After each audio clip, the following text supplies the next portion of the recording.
नमस्कार। आप देखना शुरू कर चुके हैं कैपिटल टीवी बिहार और मैं आपके साथ सरोज सिंह। 24 की जंग में आज हम आपको कहां लेके जा रहे हैं मालूम है आपको? आज हम ले चलेंगे आपको उत्तर बिहार, और उत्तर बिहार की जो हॉट सीट है उस पर हम विचार करेंगे। एक खास मेहमान को हमने बुला कर रखा है आपके लिए। पहले आप जानिए कि वो हॉट सीट कौन कौन सी है जिस पर हम लोग चर्चा करेंगे। तो पहली सीट है वैशाली की और दूसरी सीट है मुजफ्फरपुर की। हमारे साथ जो पत्रकार हैं उत्तर बिहार के सियासत की पग पग की खबर रखते हैं और जो नब्ज टटोलते हैं वहाँ की सियासत का, उसका कोई जोड़ा नहीं है।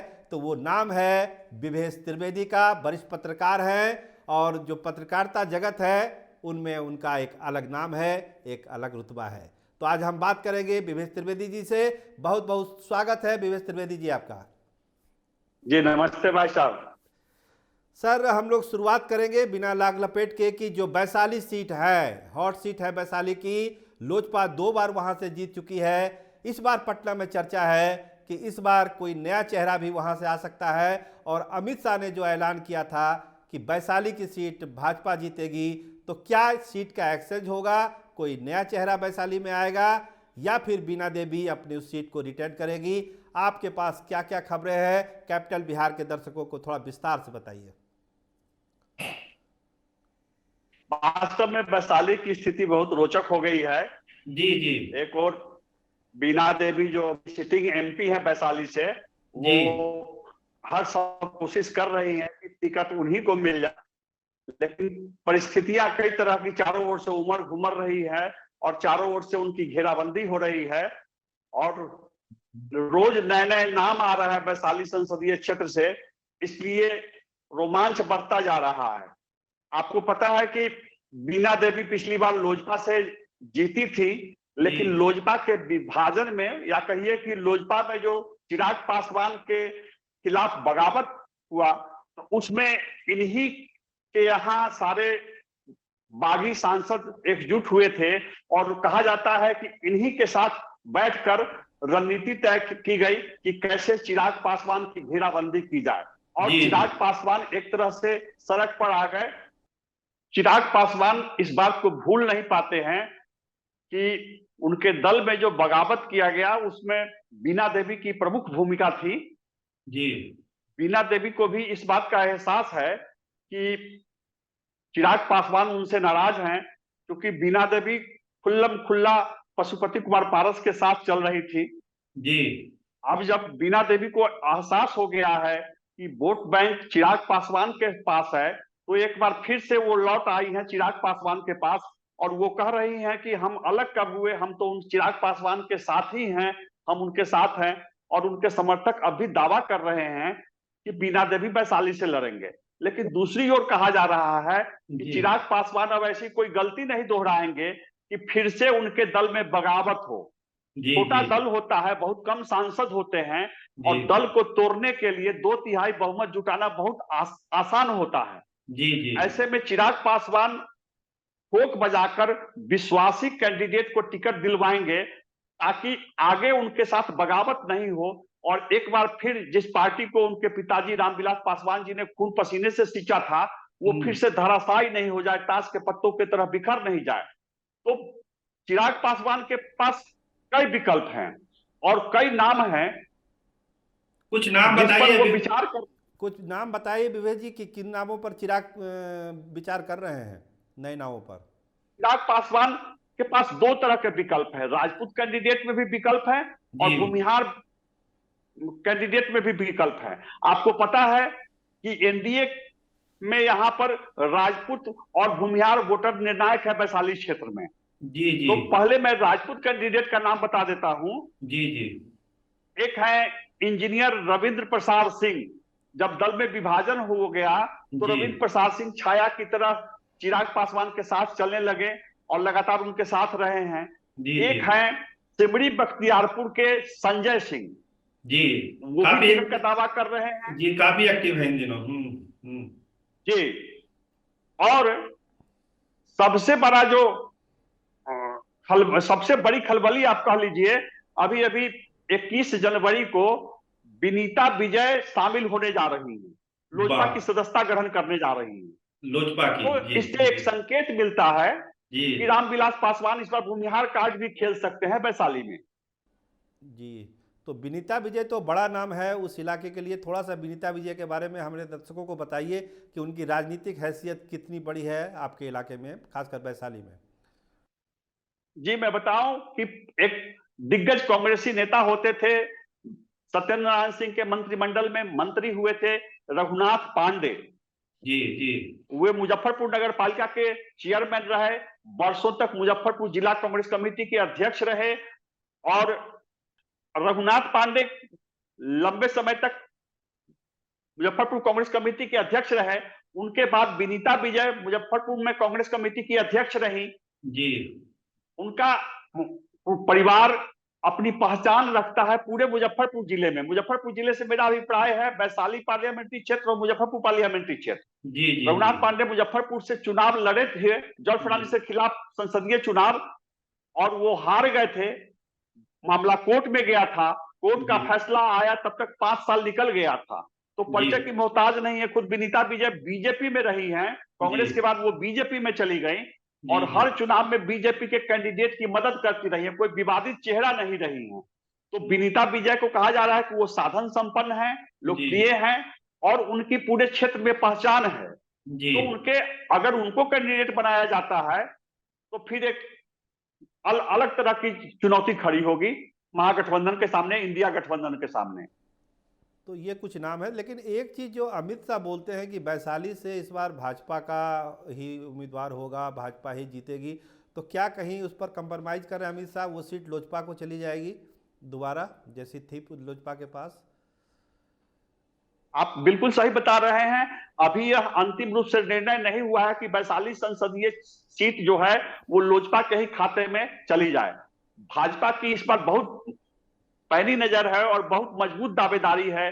वैशाली संसदीय क्षेत्र में नड्डा साहब का कार्यक्रम हो चुका है, अमित शाह का कार्यक्रम हुआ है। भाजपा नेता बार बार दावा कर रहे हैं कि इस बार वैशाली संसदीय क्षेत्र से भाजपा कैंडिडेट ही खड़े होंगे और भाजपा के पास एक से एक दिग्गज कैंडिडेट भी हैं।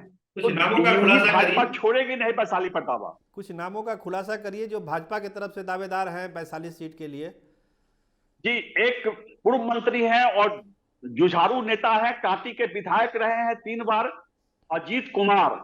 जी और जी वो पूर्व मंत्री भी रहे, पूर्व मंत्री भी रहे हैं। इंजीनियर अजीत कुमार। जी आपको मैं बताऊं कि अमित शाह की जो सभा हुई पताही एयरपोर्ट पर, उस जी सभा को सफल बनाने में, भीड़ जुटाने में जी उनकी बड़ी अच्छी भूमिका रही। और सबसे बड़ी बात है कि उनको एक बहाना मिल गया अमित शाह के कार्यक्रम की तैयारी के लिए। वे पूरे वैशाली संसदीय क्षेत्र में लगातार हर ब्लॉक में मीटिंग करते रहे। तो एक वो मजबूत दावेदार हो जाते हैं। एक भूमिहार ब्राह्मण सामाजिक फ्रंट है, उसके भी वो प्रदेश अध्यक्ष हैं। जी दूसरे बहुत महत्वपूर्ण कैंडिडेट हैं, आप जानते हैं, उनका नाम है सुरेश शर्मा। वो भी पूर्व मंत्री है, वो मुजफ्फरपुर से 2 बार विधायक रहे हैं जी और उनके वो भी किसी पहचान के मोहताज नहीं है। लंबे समय तक मुजफ्फरपुर में भाजपा के जिला अध्यक्ष रहे हैं जी और जी वो भी दावा कर रहे हैं। उनके समर्थकों का कहना है कि अगर भाजपा को मौका मिला, भाजपा का कैंडिडेट खड़ा किया गया, तो सुरेश शर्मा भी खड़े हो सकते हैं। तो ये तो हो गई इधर एनडीए वाली बात। तो क्या महागठबंधन से भी तो बहुत सारे उम्मीदवार होंगे जिन जो अभी रणभूमि में उतरने के लिए बेताब होंगे, कुर्ता बंडी सिला रहे होंगे, झाड़ रहे होंगे, आपसे भी बात कर रहे होंगे। तो वो कौन कौन चेहरे हैं जो महागठबंधन की तरफ से, और कहिए कि आरजेडी की सीट है तो आरजेडी की तरफ से कौन कौन लोग हैं जो वैशाली के लिए लगे हुए हैं? मैं आता हूं महागठबंधन की ओर, इंडिया गठबंधन की ओर। आप बिल्कुल सही कह रहे हैं, वहां भी एक पर एक सुरमा है, एक पर एक लड़ाके हैं। आप रोमांचित होंगे उन नामों को जानकर। थोड़ा मैं और स्पष्ट कर दूं, ये वैशाली संसदीय सीट जो है जी वो लोजपा की दावेदारी उतनी भी आसान नहीं है, क्योंकि लोजपा को अरुण सिंह के लिए जहानाबाद भी चाहिए। लोजपा नालंदा सीट पर भी दावा कर रही है सतीश कुमार के लिए। जी जी तो यह देखना होगा कि लोजपा को आखिर कितनी सीटें मिल पाएंगी।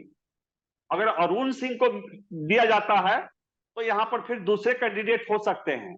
अब मैं अच्छा आपको बताऊं, महागठबंधन में आरजेडी के लोग सतर्क हैं और आरजेडी के जिला अध्यक्ष से मेरी बात हुई, खुल्लम खुल्ला कह रहे हैं कि इस बार अगर एनडीए गठबंधन से राजपूत कैंडिडेट खड़े किए गए तो हम भूमिहार कैंडिडेट खड़ा कराने की मांग नेतृत्व से किए हैं। उनका कहना है कि टिकट तो फाइनल नेतृत्व को करना है, लालू प्रसाद जी को करना है, लेकिन अगर ऐसी स्थिति आती है कि एनडीए से किसी राजपूत कैंडिडेट को खड़ा किया जाता है तो हम भूमिहार कैंडिडेट को खड़ा करेंगे, और एनडीए में अगर किसी भूमिहार कैंडिडेट को खड़ा किया जाएगा तो हम राजपूत कैंडिडेट को खड़ा करेंगे।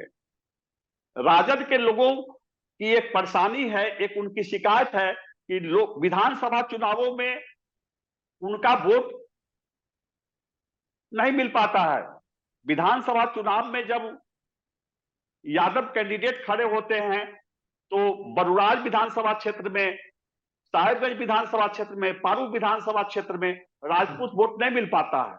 दूसरी ओर जब लोकसभा का चुनाव आता है, आरजेडी के राजपूत कैंडिडेट खड़े होते हैं तो यादव माई सारे समीकरणों का वोट उनको दिया जाता है, तो उनको मलबा है। दरअसल वो इस बात को पचा नहीं रहे हैं कि 3-3 सीटों पर यादव लगातार हारते जा रहे हैं। जहां पर यादव विधायक हुआ करते थे, पारू, साहेबगंज, बरुराज, वहां कोई यादव विधायक नहीं है, तो वो फिर से अपनी रणनीति पर, अपने समीकरण पर वैशाली में विचार कर रहे हैं।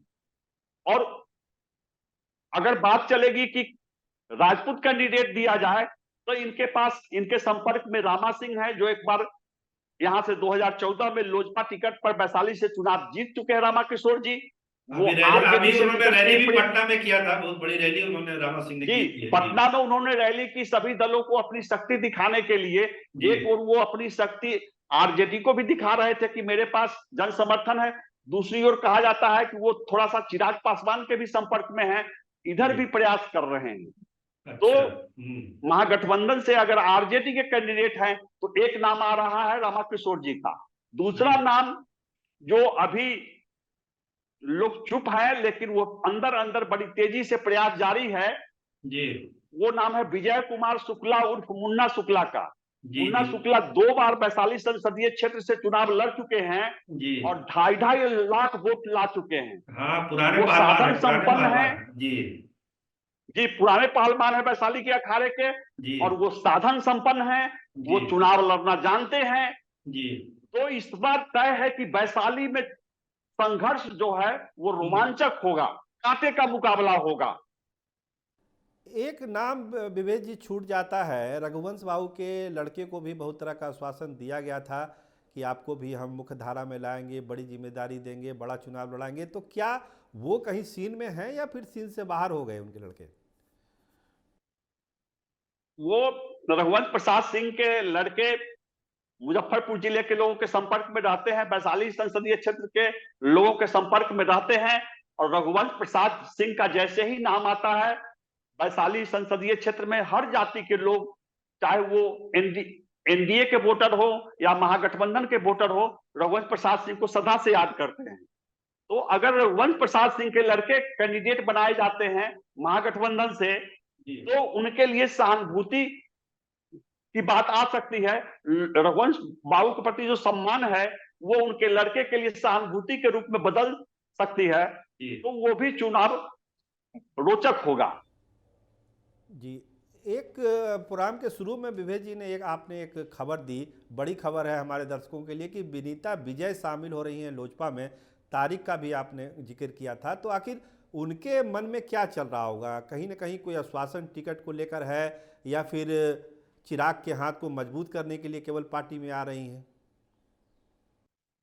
मैं आपको बताऊं कि 2-3 मुलाकात चिराग पासवान से हुई जी। अमर पांडे मिले विनीता विजय के हस्बैंड, पति जी, और विनीता विजय भी मिली, लेकिन ये सिर्फ उनसे मुलाकात के आधार पर दल में शामिल नहीं हो रही है।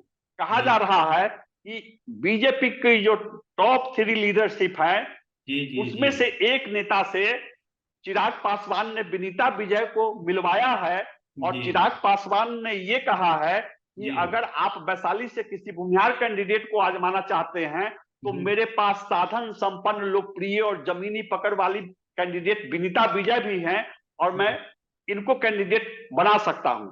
इसके बाद ही विनीता विजय तैयारी शुरू कर चुकी हैं। 21 जनवरी के आने में तो अभी देर है, अभी गांव गांव में मीटिंग चल रही है और विनीता विजय लोगों के बीच जाकर मिलन समारोह में शामिल होने के लिए निमंत्रण दे रही है, आमंत्रित कर रही हैं। तो जैसे जैसे वो क्षेत्र में घूम रही है वैसे वैसे रोमांच बढ़ता जा रहा है। दावा यह है कि ठोस आश्वासन के बाद ही विनीता विजय आई है। हाँ, स्वाभाविक है, इतना बड़ा कद है विनीता विजय का तो ठोस आश्वासन के बाद ही आएगी। लेकिन चिराग पासवान के पास भी उम्मीदवारों की कमी नहीं है, भाजपा के पास भी उम्मीदवारों की कमी नहीं है, और महागठबंधन की तो आपने चर्चा विवेक जी कर ही दी। तो ऐसा लगता है कि एक बहुत ही दिलचस्प मुकाबला हमेशा वैशाली में हुआ है, इस बार भी बहुत ही ज़बरदस्त, जैसा कि आपने इंट्रो में ही कहा था कि बहुत ही चौंकाने वाले नाम भी आएंगे और मुकाबला भी बहुत दिलचस्प होगा। आपका बहुत बहुत धन्यवाद। आज मुजफ्फरपुर पर हम लोग चर्चा नहीं कर पाए क्योंकि प्रोग्राम लंबा हो रहा था। आपसे फिर समय लेंगे और मुजफ्फरपुर लोकसभा पर हम लोग अलग से एक प्रोग्राम करेंगे। आपसे अनुरोध है कि उसमें भी आप जरूर शामिल होइएगा। तो आज के लिए आपको समय देने के लिए कैपिटल टीवी को आपके लिए बहुत बहुत आभार, और कैपिटल टीवी दर्शकों को हम मुजफ्फरपुर की भी खबर बहुत जल्द देंगे, इसका आप लोग इत्मीनान रखिए। तो बहुत शुक्रिया आपका। आपने जाना कि वैशाली के रणभूमि में किस तरह इस बार घमासान मचने वाला है, और ऐसे ऐसे पहलवान जिसकी चर्चा विवेक जी ने की है हम लोग की जानकारी में नहीं थी, लेकिन चूंकि विवेक जी, हमने पहले भी कहा कि जो अंदर की खबर होती है सियासत की विवेक जी के पास होती है, और खासकर विनीता विजय के 21 तारीख को शामिल होने वाली खबर, ये एक ब्रेकिंग खबर है हमारे दर्शकों के लिए, तो इसको भी हम लोग इसी रूप में ले रहे हैं। तो बहुत शुक्रिया विवेक जी, आपसे हमसे जुड़ने के लिए बहुत धन्यवाद। नमस्कार।